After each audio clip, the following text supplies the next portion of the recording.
The first time I was pregnant, the first emotion I had was fear. Am I ready? Am I worthy? After losing our first baby, all of the fears and the doubts that I had seemed trivial at that point of realizing like what they would have been for a new life. God is the author of life. He decides like when life will be and when it will not be.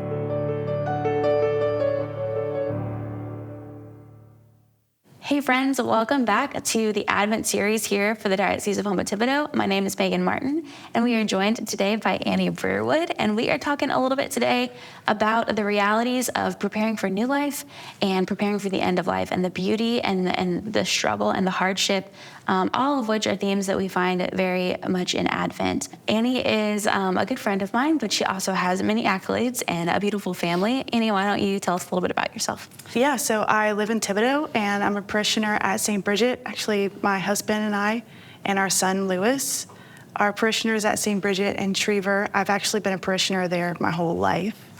And I work at Crossroads Pregnancy Center as the executive assistant. That's amazing. That's amazing. Lewis also is just the most beautiful child I have ever seen. My gosh, he's so precious. Thank you. How old is he now? He is 8 months old. That is wild. I just can't even believe all the things he can already do. He surprises me every day, and It's just a joy to be a mother. That's awesome. Do you mind telling us just a little bit about your involvement at St. Bridget? Because I know you do a lot for the parish there. Mm-hmm.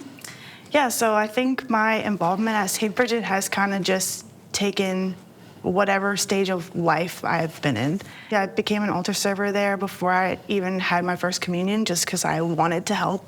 Yeah. My parents were always great examples of that, and so from a young age, like, I saw them being Eucharistic ministers and commentators, lectors, and so I was like, I want to help. So yeah, for sure. I became an altar server from a young age, and then, of course, when I was old enough, I became a commentator and a Eucharistic minister, and then actually, when after I finished my confirmation, I enjoyed learning more about the faith and helping other people understand our faith. And so I started teaching CCD as a sophomore in high school. Oh, wow. At St. Bridget, and I still do it.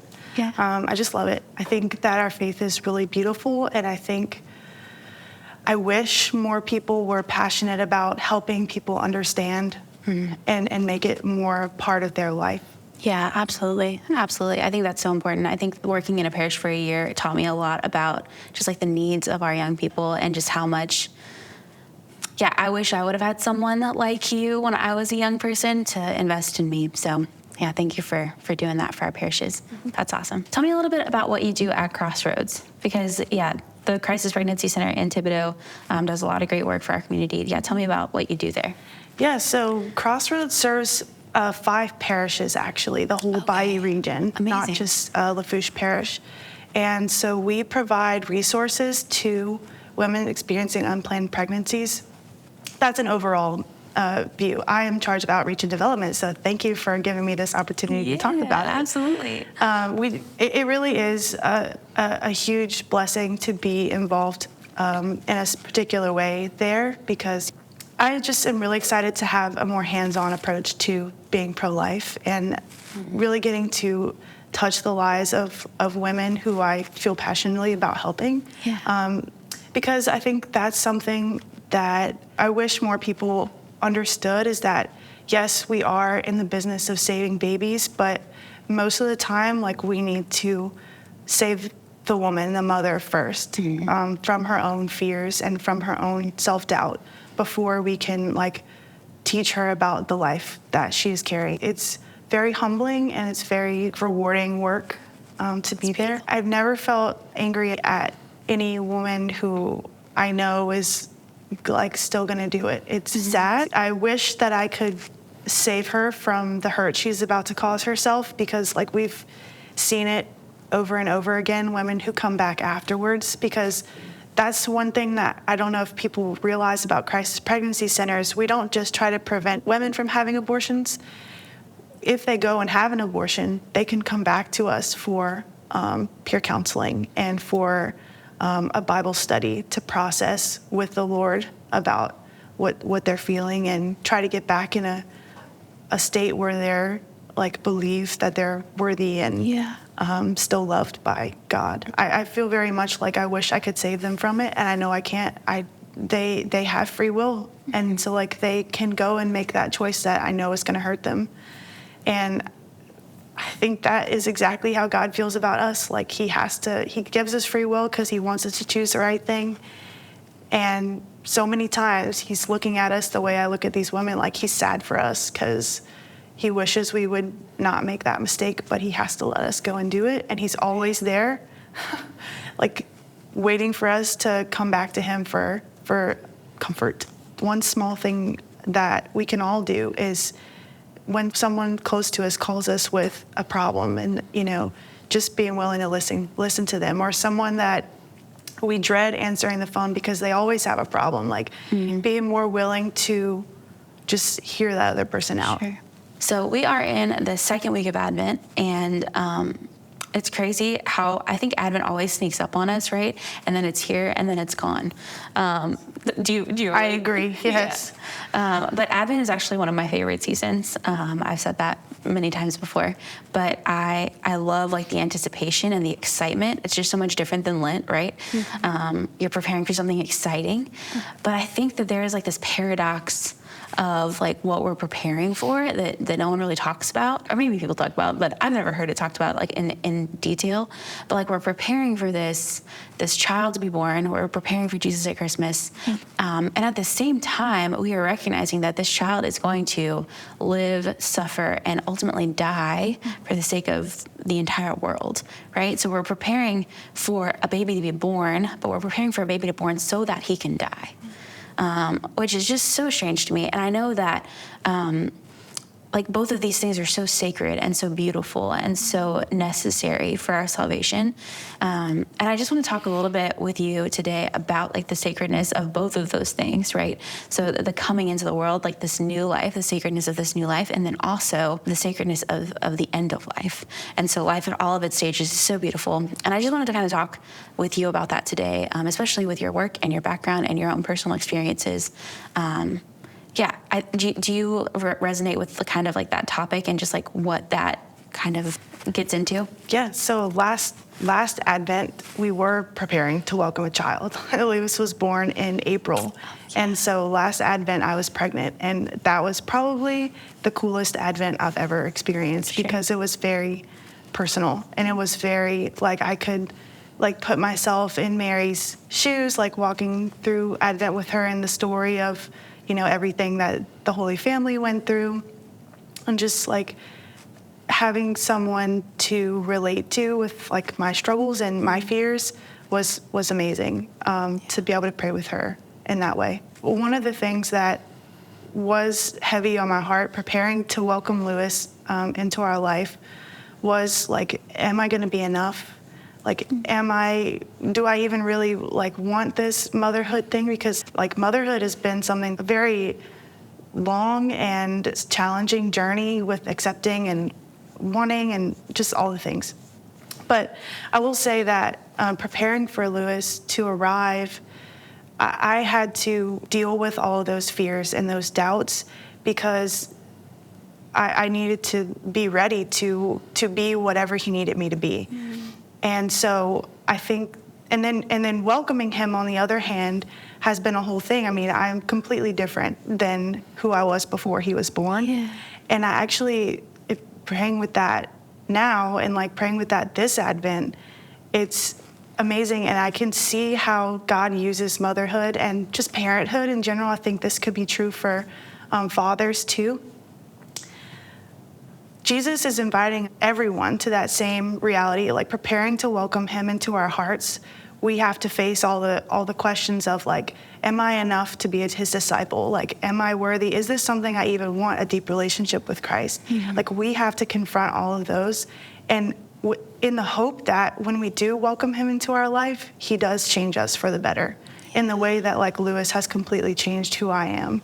Yeah. I think that's the invitation from God. And it's certainly something I only learned through motherhood. So I'm very grateful for that blessing and that grace. That's so beautiful. Oh gosh, I love that. Yeah, I think that every Advent is an opportunity for us to enter into a season of complete transformation, right? Like we are preparing a way, we're preparing room.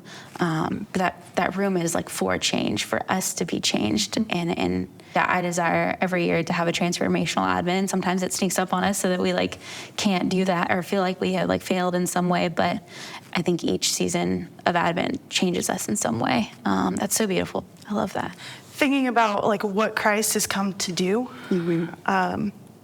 I thank my husband David for the way that he challenges me, because he's always saying, and it's funny, but there's some truth to it. He's always saying, he's telling Lewis, I'm going to have to rip you out of your mother's arms and teach you the ways of the world, because she's going to try to protect you too much. And like, it's funny. And if you know my husband, like that's totally his personality.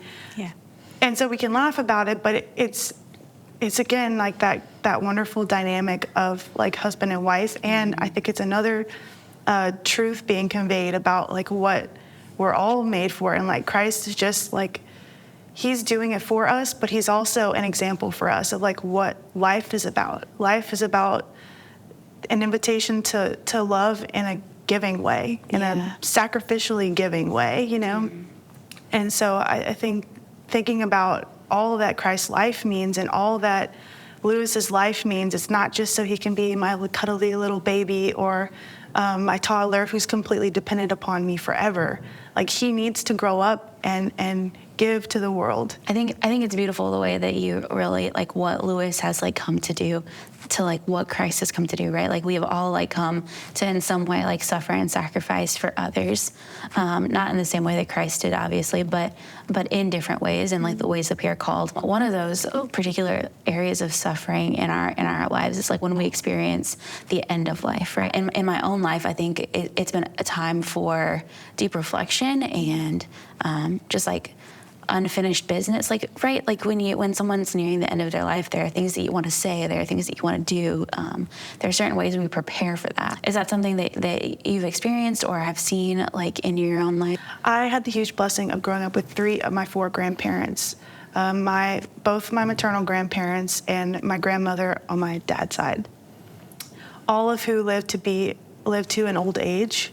And my mom actually cared for both of her parents to their death, and they lived next door to us, and so I was very involved in their life and like seeing them go through these phases of being very dependent upon all of us, my mom in particular, and seeing them like on their deathbed, and it really like was a surprise. And this was years ago, but it was. Being in that room was like had a surprising amount of peace and like a happiness to it, which it definitely surprised me at the time. Sure. But I think I understand that more now that I'm older. Yeah. How do you think? I think that in my own life, especially recently, my family has gone through a couple of losses in the last 2 years, and they have been difficult. Some have been unexpected. We just weren't prepared for them, and to prepare almost like backwards even, I think, was really difficult.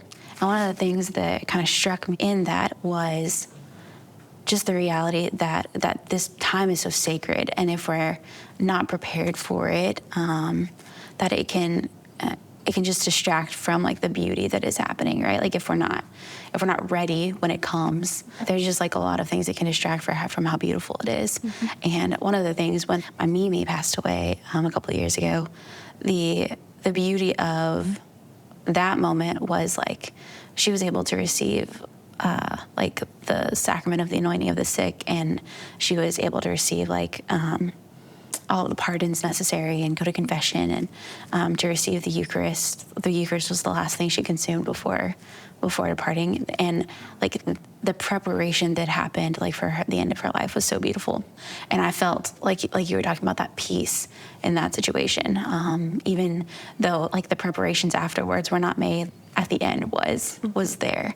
And I think as we enter into like deeper into Advent, I think we can look at both of these things, like preparing for this new life and preparing for the end of life, and they both relate to this season. Because I think it was Father Mike Schmitz in a video a few years ago talked about like December 25th, if we treated it like it was the day we were going to meet the Lord in like a real way, right? So we're preparing for the birth of Christ. We're preparing for him to come, but we're also in a real way preparing for the second coming always. And the Lord says to be ready, right? That we do not know the hour. And I think, yeah, we are preparing for our death. We're supposed to remember our death. And I think if we are preparing in a right way, I think that we are ready, and then those times do get to be sacred as well. Would love to hear just like your thoughts on that too. Yeah, I think I'll never forget the day that I realized how many things have to go right and have to go a certain way for me to exist and for humanity to exist. I'm talking even from like a physical, scientific standpoint, like all of the things that have to go right. And in that same moment of realizing that, I realized that like it's God that's holding all of these like different little details together in like the perfect motion, keeping me in existence and keeping all of us in existence. And I think about that often, really, that at any moment it could not be that. And that's one purpose. Yeah.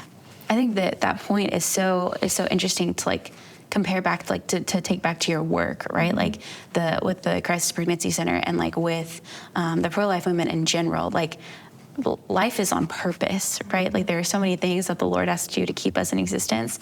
There's so many little details.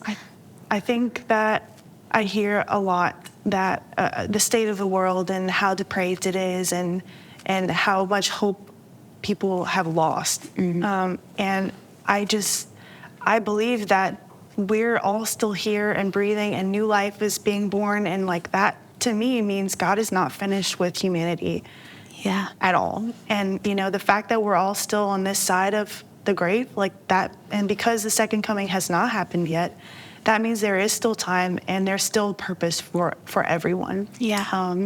Something that my director at Crossroads said to me before, and it had a profound impact on how I viewed that job is, you know, sometimes the women who come to us and their babies, and we provide ultrasounds to women who are abortion-minded.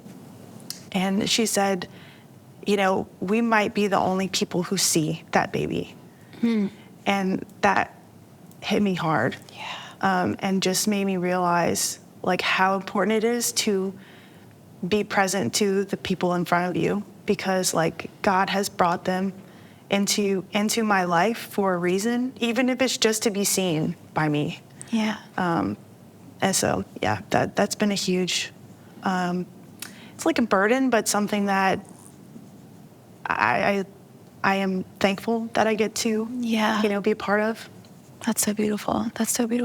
And I think that's something that's often lost in society is we talk a lot about being like a pro-life culture, but then when it comes to the dignity of the person in front of us, sometimes we like lose sight of that. It's very easy to lose sight of that in like the day-to-day, because like this person's not a vulnerable adult, right? Or this person's not an infant. So somehow their life is like less dignified. But in reality, like every person we come into contact it has dignity within them, and to treat them as such. So I think that's really a beautiful point. St. John Paul II is like my favorite saint, and that is exactly why he had this reputation of being so present to whoever he was in front of. They felt like the only person in the room, even though he's the Pope and he's responsible for every person on the planet. There are so many accounts of feeling like he was really seeing the person in front of him, and how many lives that changed. I've actually been the recipient of that kind of love, and it is life-changing. Yeah, deeply profound. Absolutely. Many of us have seen the image of Mary cradling the child Jesus paired with the image of Mary cradling her son after he's been crucified and has died. And there's just such a paradox of emotions happening there. Have you seen this image? Yeah. What does that image like do within you? Like what does that invoke within you? I love seeing them side by side because I think it's the reality of what it means to love in that agape way. it means that you accept both the joy and the agony that comes with love, and that comes with giving someone else the freedom to fail and not choose you. And that's what God has done with us. And that's exemplified in those images being side by side. And that's the invitation for us, for everyone in our life, is to not be afraid of suffering with other people, suffering for other people. And I think that is what we can try to do. That's what I try to do during Advent, is any little sacrifice I can make to make myself slow down. You know, we talked about how it's crazy that it goes by so fast and it kind of is gone before we realize it. That's true. I don't have anything profound that I do for Advent, but it's just a matter of any little small sacrifice I can make to force myself to be present to the Lord. And I think in life in general, being open to being uncomfortable and being sad or being with someone in their hurt is something that I've tried to do more. And I think that invitation is a good one for everyone, to not be afraid of the uncomfortable or the sad, and being willing to let somebody talk to you about their hurt and not feel like I have to have the right response or have to have a solution for them. I think especially in this culture, South Louisiana, I think we all try to be fixers for each other. Oh, for sure. I think anybody says that they have a problem and everyone's like, well, how can I fix it? And that the invitation of love and going with someone and is not about fixing the problem. It's about sitting there with them as they go through it, you know? Like just like really reverencing the person in front of you. I think oftentimes Advent can be seen as like this season of anticipation and of hope and of great joy, and that is completely true, 100%, right? Like we are preparing for the salvation of the world to enter the world. But I think it's also a time where like of deep reflection, and it's not as penitential as Lent, but it is still a time of sacrifice and of making room, of like pruning. And so I think we can prune like the things that prevent us from seeing the dignity of the person in front of us, whether that's spending too much time on our phones or choosing to do something self-serving when we could choose to love somebody in that moment. I think that's beautiful. One of my favorite things about Advent is the idea of holy darkness. So when I was at St. Genevieve's, where I went to elementary school in Thibodaux, we had a tradition.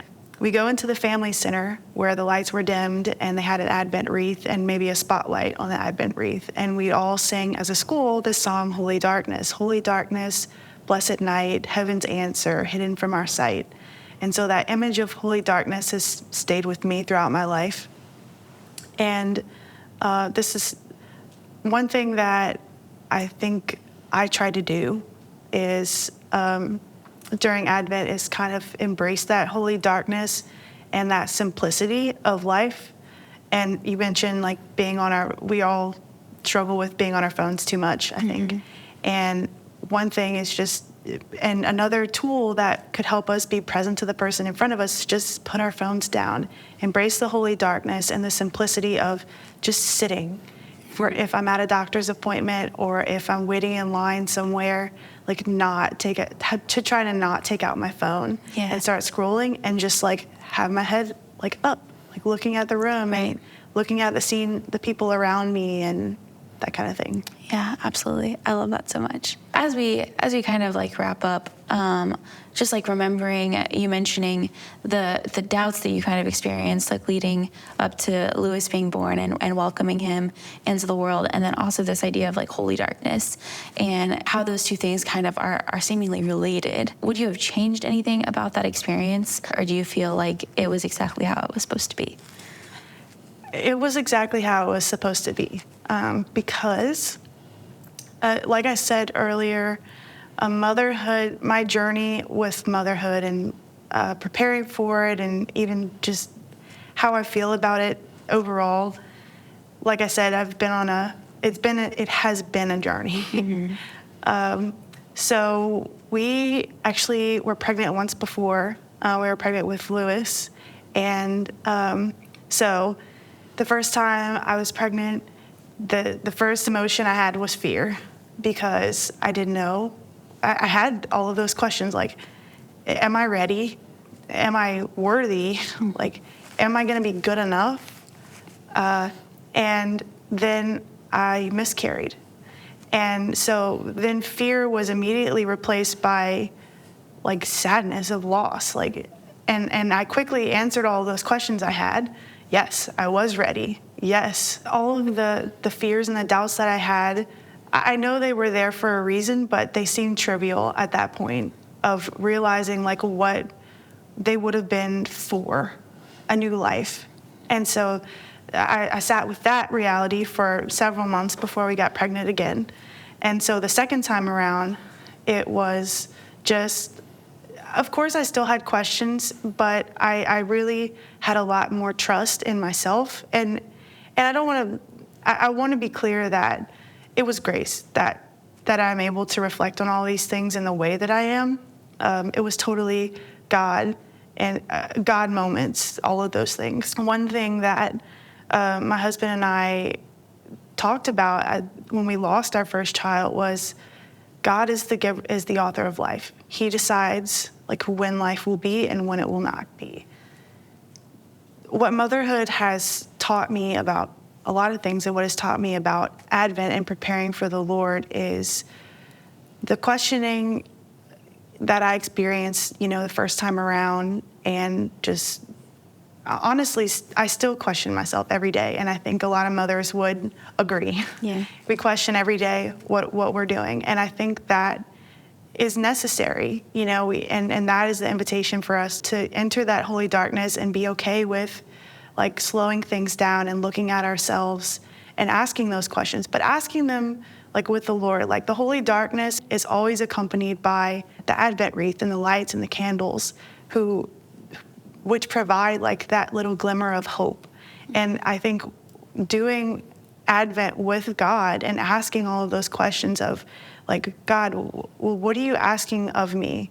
Like, what more do you want? How, and maybe God is already in your heart, in my heart, but like he wants more. And so like asking, well, what does that more look like? Mm-hmm.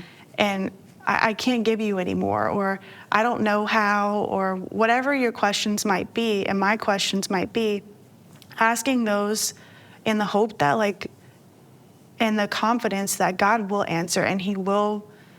Asking these questions and being in this moment of waiting and darkness is going to be worth it and be a good thing. Yeah. So in your work with Crossroads Pregnancy Center, is there anything that is helpful for like the general public to know of like how to support the ministry and the work that you guys are doing? Yeah, so I think everyone's first instinct is to support us financially, which obviously we greatly appreciate that. Yeah. However, there are equally important and maybe even more important things that everyone can do. Pray for us. Sure. Please. Yeah. Pray for the staff. Pray for the women who encounter our center. Pray for the women who see our ads. We acquire most of our clients via online ads, and that is a battle in and of itself. And so pray with any woman online interacting with things they see of Crossroads. Sure. And the other thing that everyone can do is change their disposition on how they treat women in their communities who may, not even to their knowledge, but like may be pregnant. Change the way we talk about women with unplanned pregnancies. We're in a church community, and most of the women we see are in a church community.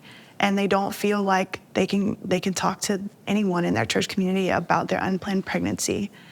God has a design for all of this, mm-hmm. and we know that and we love that. But the world we live in is full of sin and new life. Messy, yeah. We talked about how God is the author of life, and he decides when life will come to be.